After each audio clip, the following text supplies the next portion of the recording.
pública al infierno, que el rencores se recrea, arrojando voraces llamas y rayos de tal manera que no queden en estos montes una piedra sobre piedra.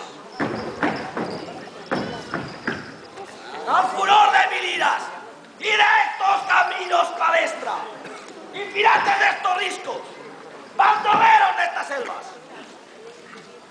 pedir que pase este Antonio esta fiera al desierto. Y allí tratan la penitencia,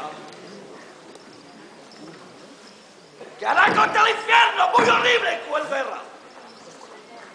Así, soldados de arma, todos mis órdenes atiendan. Venid en los caminos y disponed de las sendas. 1000 lazos para que tropiece y horrores para que tema.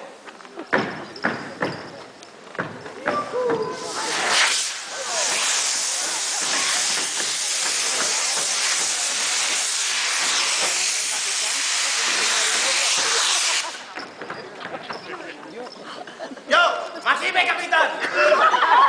Como hijo de soberbia, no he dejado en estos montes, caminos, bosques y selvas en este infeccionado de nuestra ira perversa. Hallará muchas mujeres, hermosas y bien compuestas, que con las vivas palabras provocarán su interés. A esta fuerte tentación, imposible que la venza. Otras le brindarán mucha riqueza, honras, mandos, señoríos, con vestidos de librea. Todo eso no le convencerá, pues dio a los pobres su hacienda. Siendo el camino tan largo, estando la tierra seca, puede ser que tenga sed. Y por eso mi cautela le ha prevenido unas fuentes de aguas muy claras y bellas, de ponzoña envenenada. Si no cae en ellas, he dispuesto en estos montes muchas espantosas fieras para que le hagan pedazos sin que resistirse pueda. Y he dispuesto que astucia gobernase estas cautelas y añadiera a sus discursos lo que a él le pareciera.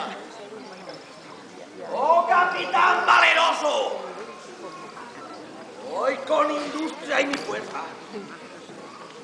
de triunfar de Antonio, añadiendo mi cabeza nuevo laurel que corone los pesares que me cuesta.